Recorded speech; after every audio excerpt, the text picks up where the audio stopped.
Hello and hi friends, welcome back to Krishna's laurels. Previous వీడియోలో మనం directive principles of state policy and its classification discuss చేసాము. అందులో మనం socialistic, Gandhian and liberal intellectual principle చూసాము. And ఎలా various amendments directive ప్రిన్సిపల్స్ని amend చేశాయి, కొత్తగా యాడ్ చేశాయో డిస్కస్ చేసాము. So with that we have finished directive principles of state policy and now we're going to begin fundamental duties, a new chapter for all of you. This is also very important.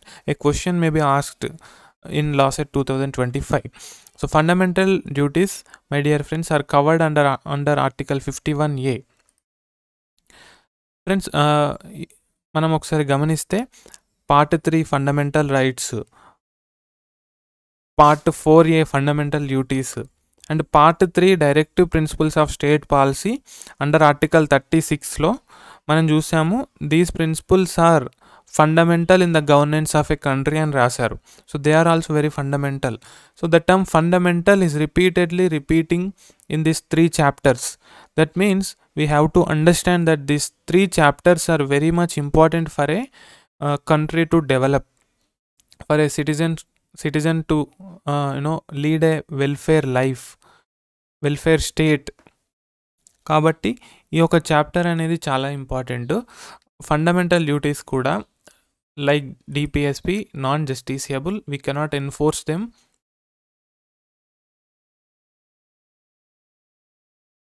దీని యొక్క speciality ఏంటి అంటే, మనం part 3లో article 12 నుంచి 35 వరకు ఉన్నాయని చెప్పుకున్నాం. Part 4లో 36 నుంచి 51 వరకు కొన్ని ఆర్టికల్స్ ఉన్నాయి. అలా ఒక్కొక్క పార్ట్లో కొన్ని ఆర్టికల్స్ ఉంటాయి. కానీ ఈ పార్ట్ 4Aలో ఒకే ఒక ఆర్టికల్ ఉంటుంది. కాన్స్టిట్యూషన్లో ఒక పార్ట్లో ఒకే ఒక ఆర్టికల్ ఉంది. అదేదైనా అంటే ఇది fundamental duties under article 51A. This is the soul article which contains 11 fundamental duties. అయితే ఇనీషియల్గా 10 ఉండేవి, బట్ 86th అమెండ్మెంట్ ద్వారా ఒకటి యాడ్ చేశారు.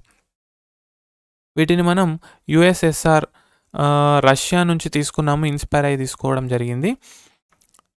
అయితే majority of the developed countries or famous countries like USA, Canada, Australia, Germany. వీటిల్లో fundamental duties లేవన్నమాట. But ఇండియాలో ఉన్నాయి, యాజ్ వెల్ యాజ్ జపాన్లో కూడా ఉన్నాయి fundamental duties in the constitution of their country. So ఈ ఫండమెంటల్ డ్యూటీస్ని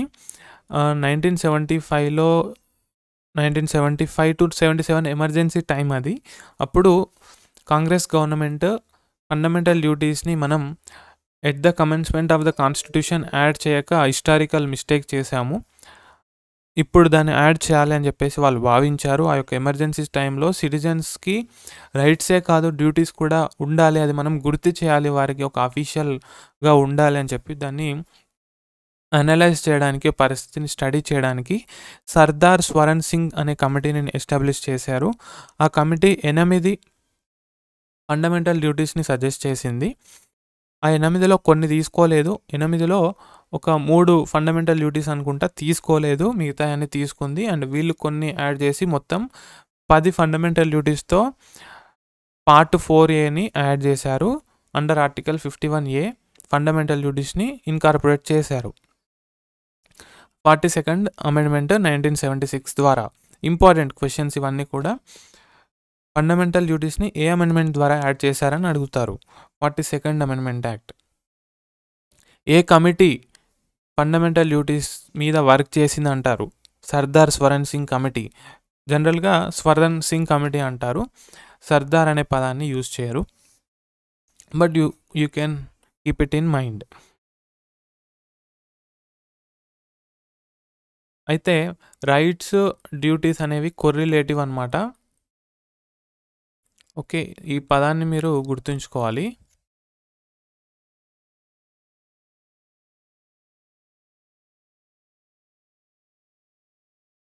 సో ఒకరికి రైట్, ఇంకొకరికి డ్యూటీ అనమాట.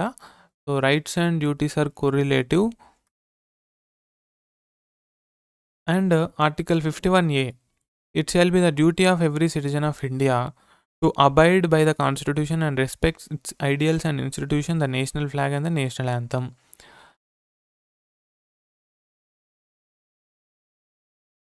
సో రాజ్యాంగాన్ని కి కట్టుబడి ఉండాలి.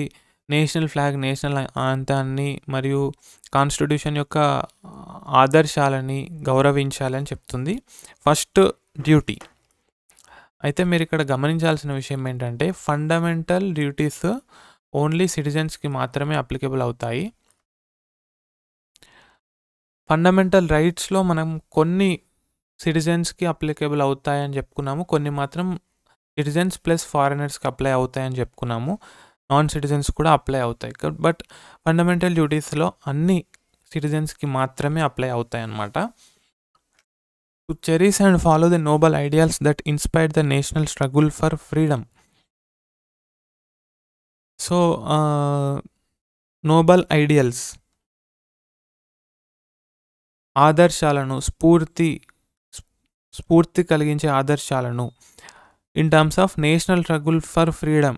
భారతదేశం స్వతంత్ర దేశంగా అవతరించడానికి స్వాతంత్రోద్యమాన్ని నడిపించినటువంటి నోబల్ ఐడియల్స్ని మనము చెరిష్ అండ్ ఫాలో చేయాలి అని చెప్తుంది.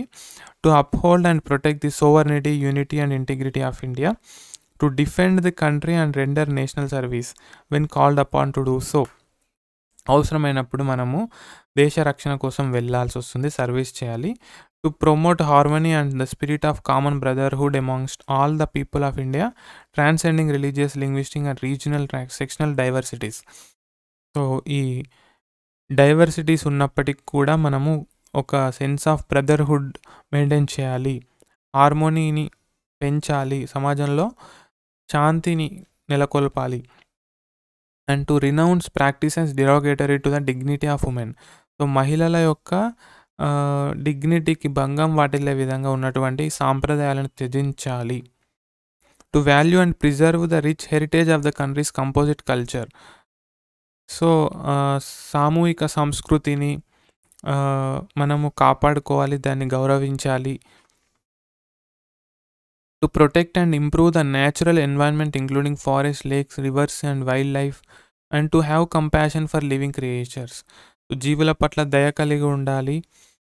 అండ్ ఎన్వైరన్మెంట్ని, అడవులని, సరస్సులని, నదులని, వన్యప్రాణులని మనం కాపాడుకోవాలి, వాటిని బతికించుకోవాలి. మనం చూస్తే కొన్ని జీవులు అంతరించిపోయే పరిస్థితికి కూడా వస్తున్నాయి. టు డెవలప్ సైంటిఫిక్ టెంపర్, మనం శాస్త్రీయ దృక్పథాన్ని, హ్యూమనిజం, మానవత్వాన్ని and spirit of enquiry and reform పెంచుకోవాలి అని చెప్తుందన్నమాట. సో, క్వశ్చనింగ్ చేయాలి, ఏదైనా మనం రీఫార్మ్స్, అటువంటి దృక్పథాన్ని మనం పెంచుకోవాలని చెప్తుంది. To safeguard public property and to abjure violence. So, violence చేయకూడదు, పబ్లిక్ ప్రాపర్టీని మనం కాపాడుకోవాలి. To strive towards excellence in all spheres of individual and collective activity so that the nation constantly rises to higher level of endeavour and achievement. So, అన్ని విభాగాల్లో మనము ఉన్నత శిఖరాలు అధిరోహించాలి. It shall be the duty of every citizen of India to provide opportunities for education to his child and ward between the age of 6 and 14 years. 6 నుంచి 14 సంవత్సరాల పిల్లలు, శిశువులకి మనం ఎడ్యుకేషన్, చదువుకోవడానికి అవకాశాలు కల్పించాలి. అదేవిధంగా వాళ్ళని వార్డ్ చేయాలి, వాళ్ళ బాగోగులు చూసుకోవాలన్నమాట. దీన్ని 86th అమెండ్మెంట్ యాక్ట్ 2002లో యాడ్ చేశారు. So, here is a quiz question. The phrase sovereignty, unity and integrity of India can be seen in. Let me know your answer in the comment section. So, ఇది fundamental duties గురించి. మనం ఇప్పటి వరకు citizenship నుంచి, union and its territory నుంచి citizenship, fundamental rights, fundamental duties, directive principles of state policy and at the beginning introduction to constitution, preamble discuss చేశాము. So, all these topics are very important అండి. So, these are very basic, very fundamental, very important, not only in real life but also in your LAWCET point of view. These are very very important my dear friends. కాబట్టి వీటిని మీరు శ్రద్ధగా నేర్చుకోండి. ఈ fundamental duties వరకు తప్పకుండా మీరు ఒక గ్రిప్ తెచ్చుకోండి. నెక్స్ట్ డిస్కస్ చేయబోయే పార్ట్స్ ఇంకా చాలా ఆసక్తికరంగా ఉంటాయి. మనం ప్రెసిడెంట్ గురించి, పార్లమెంట్ గురించి, సుప్రీం కోర్ట్ గురించి, డిఫరెంట్ కమిషన్స్ గురించి, పంచాయతీరాజ్ సిస్టమ్ గురించి, ఇండియన్ పాలిటీ గురించి డిస్కస్ చేస్తాము. They are very important, they are very interesting as well. So let's get connected in the next video. So stay connected in Instagram. If you get any doubt or if you have any suggestion, do drop me in the Instagram ID Krishna's L'Oreals, and Telegram group link, WhatsApp group link and app link is given in the description box. Do check out, and don't forget to practice mega mock test series especially designed for TG and AP Law Set 2025 by subject experts. So these are all the benefits you are going to get if you join. And let us end this video with a small quote. From a small seed a mighty trunk may grow. So చిన్న విత్తనం వేస్తే అది పెరిగి పెరిగి ఒక పెద్ద వృక్షంగా మహావృక్షంగా తయారవుతుంది. కాబట్టి మీరు ఇవాళ తీసుకునేటువంటి చిన్న చిన్న స్టెప్సే రేపు మీకు మంచి పెద్ద ఫలితాలని సాధించి పెడతాయి. So start working towards your loss at 2025. Don't delay, don't procrastinate also. Do what you can do today. So this video is presented by me. My name is Krishnakant. I am a law set coach and LLM scholar at Osmania University. I thank you so much for watching this video. Let's meet in the next video. Until then, bye bye. Have a nice day.